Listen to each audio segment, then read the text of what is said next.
Assalamu alaikum everyone. How are you? I hope you're fine.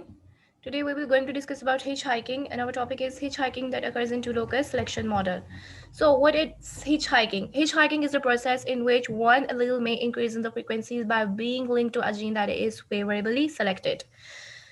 Now I want you to focus here. Basically हमने दो बातों के ऊपर जो है डिस्कशन करनी है, एक नेचर सिलेक्शन और एक पॉलीमॉर्फिज्म. ठीक है, नेचर सिलेक्शन के ऊपर हम ऐसे देख रहे हैं कि नेचर सिलेक्शन एक अलील के ऊपर जो है ना वो इन्फ्लुएंस कर रही है और उसकी जो है फ्रीक्वेंसी पॉपुलेशन में इंक्रीज कर रही है बिकॉज वो अलील जो है वो बेस्ट फिटेड है. ठीक है, अब देखें कि मैं सपोज करें कि मैं एक अलील ले लेती हूँ ए. दिस इज माई ए अलील. इसमें म्यूटेशन होगी, म्यूटेशन होने के बाद मेरे पास एक अलील बन गया ए बार. अब ए जो अलील है, हम टू लोकस की बात करें, बेसिकली टू लोकस जेनेटिक की. When there are two loci, this is my one loci, this is my another loci, this is my one allele, this is my another allele. अब जो ये अलील है ना, basically ये पॉलीमॉर्फिक है. Polymorphic का मतलब क्या है कि ये जो ए बार मैंने म्यूटेशन के बाद लिया, इसकी एक और फॉर्म भी तो है ये ए, और इस फॉर्म के अलावा भी इसकी फॉर्म्स होंगी, कैपिटल ए, स्मॉल ए या A1 A2 वट कुछ भी हो सकती हैं. ठीक है, सो ये एक मल्टीपल अलील है, यानी पॉलीमॉर्फिक अलील है. सेम बी भी एक पॉलीमॉर्फिक अलील है. ठीक है, अब बात यह है कि बी में बी म्यूटेशन होगी और बी बार बनेगा. दो अलील्स हैं, इनमें चेंज हो रहा है. ठीक है, और इनकी म्यूटेशन हो रही है. एक अलील है जिसको नेचर इन्फ्लुएंस कर रही है, इस लोसाई को, इस पर्टिकुलर अलील को नेचर इन्फ्लुएंस कर रही है, लेकिन इस अलील का नेचर से कोई रिलेशन नहीं है. अब होगा क्या, सपोज करें यहाँ म्यूटेशन हुई, इसकी फ्रीक्वेंसी ए बार, ये ए बार में कन्वर्ट हो गया. ए बार की फ्रीक्वेंसी पॉपुलेशन में ज्यादा हो जाएगी with the passage of time. क्यों? क्योंकि ये अच्छी पॉजिटिव म्यूटेशन थी, नेचर को इसकी ये अच्छी फिटेड अलील था, नेचर को फिटनेस अच्छी लगी, नेचर ने इसको सेलेक्ट करना शुरू कर दिया, और पॉपुलेशन में ये अलील पर्टिकुलरली फिक्स्ड हो जाएगा और ये अलील आहिस्ता आहिस्ता लॉस्ट हो जाएगा, जो हमारा सिंपल कैपिटल ए अलील है. ठीक है, अब इसकी तो होगी फ्रीक्वेंसी इंक्रीज. इसके इंक्रीज होने की रीजन क्या थी? Nature selection. अब वो ये बात करें कि टू लोकस, ऐसे दो लोसाई जो आपस में लिंक्ड हों, कनेक्टेड हों, उस उनका आपस में इन्फ्लुएंस होता है. इन्फ्लुएंस किस तरह से होता है? अब नेचर सिलेक्शन ने इस पर्टिकुलर एलील की फ्रीक्वेंसी इंक्रीज की, उसके साथ साथ ना इस पर्टिकुलर एलील की भी फ्रीक्वेंसी इंक्रीज होना शुरू हो जाएगी. इसकी इंक्रीज क्यों होगी? नेचर की वजह से नहीं होगी, इसकी इसके साथ लिंक होने की वजह से हो जाएगी कि ये जो ये बी जीन थी, ये कैपिटल ए बार के साथ लिंक्ड थी. अब उन्होंने ये बात की है कि अगर एक ऐसी फेवरेबल अलील है जो फेवर्ड है नेचर से, उसके साथ अगर कोई कॉम्बिनेशन में अलील होगा ना, जारी बात है, हमने इससे पहले मैंने टू लॉकस आपको जेनेटिक्स पढ़ाई थी, डिसइक्विलिब्रियम इक्विलिब्रियम फ्रीक्वेंसीज भी बताई थी, तो उसमें मैंने बताया था रिकम्बिनेशन भी होती है. सब कुछ होने के बाद अगर दो जीन्स का ये कॉम्बिनेशन आ रहा है, यानी हैप्लोटाइप्स, ये हैप्लोटाइप्स हैं, तो मैं ये कह रही हूँ कि ये आपस में लिंक्ड हैप्लोटाइप्स हैं, इनकी फ्रीक्वेंसी पॉपुलेशन में ज्यादा हो जाएगी. इससे पहले बी एक रेयर एलील थी. रेयर एलील का मतलब है कि पॉपुलेशन में बी की एक कम फ्रीक्वेंसी थी, कम पाया जाता था. बट लिंक्ड होने की वजह से, फेवरेबल एलील के साथ लिंक्ड होने की वजह से आहिस्ता आहिस्ता पॉपुलेशन में मुझे इसकी फ्रीक्वेंसी भी ज्यादा होती दिखाई देगी. इसको हम कहते हैं हिच हाइकिंग प्रोसेस. ठीक है, तो अब हम इसकी पढ़ लेते हैं. ठीक है, हम जल्दी से टॉपिक कवर कर लेते हैं. When a gene is changing frequency at one locus over time, it can cause related changes at linked loci. Conversely, events at linked loci can interfere with one another. ठीक है, suppose for instance the directional selection is substituting one allele A dash for another A at one locus and there is a neutral polymorphism B and B bar at the linked locus. अब वो ये बात कर रहे हैं कि directional selection, natural selection की एक टाइप है डायरेक्शनल सिलेक्शन, जिसमें एक जीन फिक्स्ड हो जाती है, एक लॉस्ट हो जाती है, और एक ही तरफ जो है ना वो एक ही एक्सट्रीम फॉर्म को जो है फेवर किया जाता है. ठीक है, अब वो कह रहे हैं कि एक ए अलील पर जो है वो नेचुरल सिलेक्शन इन्फ्लुएंस कर रही है और उसकी पॉलीमॉर्फिज्म बन रही है. दूसरी तरफ एक न्यूट्रल पॉलीमॉर्फिज्म भी है. पॉलीमॉर्फिक फॉर्म है दो अलील्स की, बी और बी बार. ठीक है, ये न्यूट्रल है. न्यूट्रल पॉलीमॉर्फिज्म इज ऐसी फ्रीक्वेंसी है जिसमें मतलब जिसकी फ्रीक्वेंसी न्यूट्रल होती है पॉपुलेशन में, यानी किसी दोनों अलील्स की बराबर है. अब ये देखें, अगर ये पॉपुलेशन में ये लॉस्ट नहीं होगी क्योंकि इसको नेचर इन्फ्लुएंस नहीं करेगी, ये दोनों जो जीन्स है ना, बी भी होगी, बी बार भी होगी, और ये दोनों बैलेंस्ड फॉर्म में एक पॉपुलेशन में होंगी. इसकी भी कुछ फ्रीक्वेंसी होगी, इसकी भी कुछ फ्रीक्वेंसी होगी. ठीक है, सो ये न्यूट्रल पॉलीमॉर्फिज्म शो करेंगी. लेकिन जो ए और ए बार है, ये न्यूट्रल पॉलीमॉर्फिक फॉर्म्स नहीं है. इसमें एक की फ्रीक्वेंसी पॉपुलेशन में बहुत ज्यादा होगी और एक की कम होगी ड्यू टू नेचुरल सिलेक्शन के इन्फ्लुएंस की वजह से. बट हमने आगे बाद में बात की थी कि इन दोनों में से किसी एक फॉर्म की फ्रीक्वेंसी न्यूट्रल नहीं रहेगी, ए की बढ़ जाएगी, बी बार जो यानी बी की बढ़ जाएगी। सपोज करें ए के साथ ये लिंक्ड था, जब ए का कॉम्बिनेशन ए बार का बना उस टाइम उसके साथ जो लिंक्ड पे लोकस बी पर जो बी की फॉर्म थी वो बी प्रेजेंट थी, तो यानी इसकी फ्रीक्वेंसी भी इंक्रीज होना शुरू हो जाएगी। तो फिर they will no more remain neutral polymorphs, फिर ये न्यूट्रल नहीं रहेंगे, ठीक है, इनकी भी फ्रीक्वेंसी डिस्टर्ब हो जाएगी। तो अब हम आगे देखते हैं।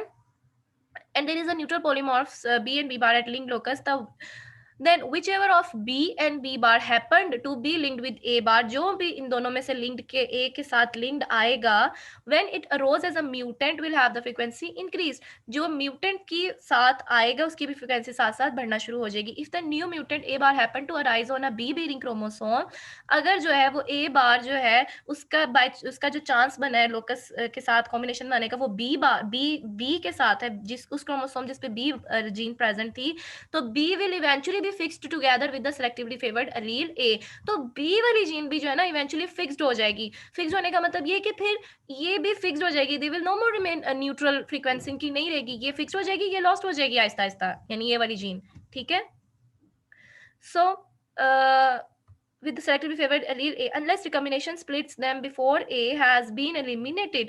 हाँ, अगर recombination हो जाती है और अभी population में A वाली जीन थोड़ी थोड़ी present हो और again recombination होना शुरू हो जाती है, तो क्या होगा, फिर थोड़ी बहुत change आ जाएगा। Natural selection बेशक इसको बार बार लाएगी इस particular जीन को, लेकिन recombination भी तो एक natural phenomena है ना, जो chromosome के अंदर crossing over होती है meiosis के दौरान। तो अगर A allele population में भी still थोड़ी present होगी तो वो फिर इस तरह process नहीं होने देगी, ठीक है। अगर हम इस टाइम पे ये सोचेंगे रिकम्बिनेशन हो रही है और बाय चांस रिकम्बिनेशन होने से ये दोनों फिर भी लिंक भी आ रही हैं, रिकम्बिनेशन क्रोमोसोम के शायद इस पार्ट की हो जाए और इस पार्ट की हो जाए और बाकी पार्ट्स ये दोनों आगे ऐसे ही आते जाएं, तो इसका मतलब ये होगा कि आहिस्ता आहिस्ता ए वाली और बी वाली जीन खत्म हो जाएगी, ठीक है। अब हम आगे बात करते हैं। So A has been admitted the increase in the B allele frequency is due to hitchhiking. So जो B allele की frequency एक population में अगर increase हो रही है, इसकी frequency अगर increase हो रही है और ये वाली lost हो रही है because के ये वाली B gene इसके साथ linked थी, तो इसका कॉज क्या है? ये कोई नेचर ने इस allele को तो फेवर नहीं किया था ना बी वाले को, नेचर ने तो ए वाले को फेवर किया था, बट ये पॉपुलेशन में इसकी जो है इन फ्रीक्वेंसी इंक्रीज इसलिए हो रही है कि ये एग्जैक्टली इसके साथ लिंक्ड थी। चलें आगे चलते हैं। एक और भी पॉसिबिलिटी है, in another possibilities for the polymorphism at the B locus to be selectively balanced polymorphism due to heterozygous advantage. अब हेटेरोजाइगस एडवांटेज भी एक फैक्टर है जो लिंक्ड जीन पर इन्फ्लुएंस करता है। Suppose again that a selectively favoured mutation A bar arises at the linked locus and that it happen to rise on the same chromosome as B allele. Same हमने फिर वही वाला case ले लिया, ए बार हुई म्यूटेशन हुई, ए से ए बार बना, और जो दूसरा है वो ए बार जो आया उसके साथ जो कॉम्बिनेशन में जो टू लोकस सेकंड लोकस पे जो अलील था वो बी ही आया। Now the polymorphism at the B locus will interfere with the progress of A bar. अब वो कह रहे हैं कि जो बी की पॉलीमॉर्फिज्म है ना, बी की दूसरी फॉर्म भी तो है, वो इन्फ्लुएंस करेगी ए बार की प्रोग्रेशन को, कि ए बार की इंक्रीज्ड फ्रीक्वेंसी हो रही है अगर पॉपुलेशन में, तो एक और भी तो फैक्टर है कि बी की पॉलीमॉर्फिक फॉर्म है, जिसको हमने पहले कहा था कि ये भी तो है, ये दोनों भी तो फॉर्म्स है ना, तो ये भी इन्फ्लुएंस करती हैं। अब देखो कैसे, as A bar increase in the frequency by directional selection, ठीक है, नेचुरल सिलेक्शन उसकी फ्रीक्वेंसी इंक्रीज कर रही है, it will increase the frequency of B with it, B की भी साथ साथ करेगी, because A is linked to the B, it will be more likely to be in a body with BB homozygous than will its allele A।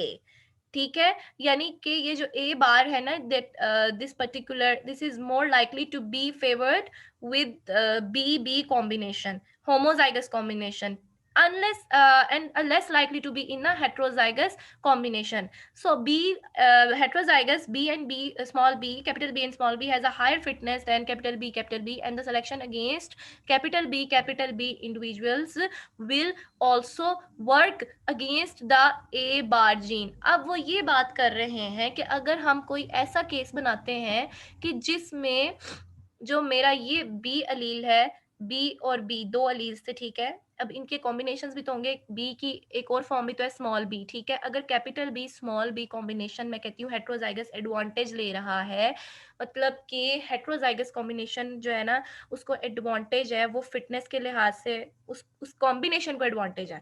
अब हम combination की बात करें, अलील सिंगल अलील की बात नहीं कर रहे हैं, now we are talking about the combination. Nature ना कॉम्बिनेशन जो हेट्रोजाइगस कॉम्बिनेशन है ना उसको ज्यादा जो है ना इन्फ्लुएंस करी, यानी वो ज्यादा प्रेजेंट है, ठीक है, और वो डोमिनेंस रखता है then capital B.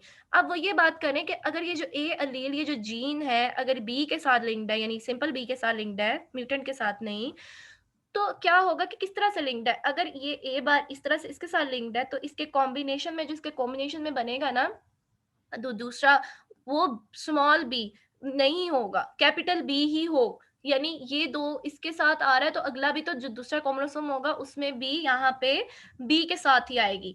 Let me show you कि ये जो अब हम कॉम्बिनेशन की बात करें, अगर हम हेप्लोटाइप्स की बात करें तो ये ए अगर इसके साथ इस तरह से लिंक्ड है तो ये कॉम्बिनेशन में भी ऐसे ही आएगी, B capital B simple B के साथ ही आएगी, म्यूटेंट के साथ नहीं आएगी। लेकिन अब हम बात कर रहे हैं कि एक पॉपुलेशन में ना हेट्रोजाइगस एडवांटेज की वजह से ये कॉम्बिनेशन इतना पसंद नहीं किया जाता, capital B small B combination पसंद किया जाता है।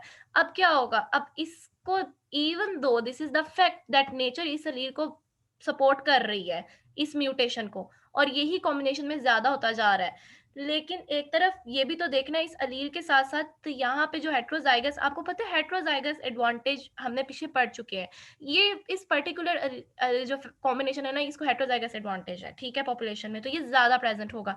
अब होगा क्या, क्योंकि ये जीन ए जीन जो है इस कॉम्बिनेशन के साथ लिंक्ड है, इस ये कॉम्बिनेशन पॉपुलेशन में कम होगा और ये कॉम्बिनेशन ज्यादा होगा, इसके ज्यादा होने की वजह से ये अलील जो है ना और इस कॉम्बिनेशन के कम होने की वजह से B capital B small B के कॉम्बिनेशन के कम होने की वजह से आपको पॉपुलेशन में जो ये म्यूटेंट अलील है ना इसकी भी कॉम्बिनेशन इसकी भी फ्रीक्वेंसी कम होती दिखाई देगी, ठीक है। सो ये भी एक फैक्टर है। So because A is linked to B, it will be more likely to be in a body with homozygous than will its allele A, and less likely to be in a BB heterozygote. BB has a higher fitness than capital B, and the selection against capital B individuals will also work against का मतलब है कि selection इस combination के against आ रही है, इसको पसंद नहीं कर रही है, will also work against the capital A gene depending on the selection coefficient and the two loci and the rate of recombination between them. The heterozygous advantage at the B locus can slow the rate of which A bar is fixed. The A bar gene will then have to wait for the recombination between the two loci before it can progress to the fixation. ठीक है, अब उन्होंने ये बात की कि ए bar की जो प्रोग्रेशन है ना इस फैक्टर की वजह से स्लो डाउन हो जाएगी, क्योंकि ये एक हेट्रोजाइगस कॉम्बिनेशन की वजह से इसको मैंने आपको बता दी कि कम करेगा। लेकिन ऐसा नहीं है कि नेचर इसको भी पसंद नहीं कर रही है, इस वाले फैक्टर की जो प्रोग्रेशन है ना वो स्लो डाउन हो जाएगी। हाँ, इसकी इंक्रीज प्रोग्रेशन कब होगी, इसको वेट करना पड़ेगा कि रिकॉम्बिनेशन हो जाए।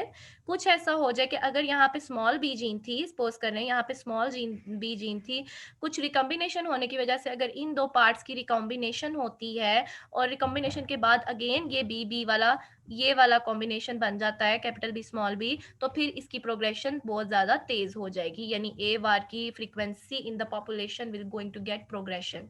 ठीक है, cool. I think everything will be clear to you now. ये मैंने दो डेफिनेशन लिखी हैं, you need to learn it also. Thank you so much. I will put the link in the description box. Stay happy.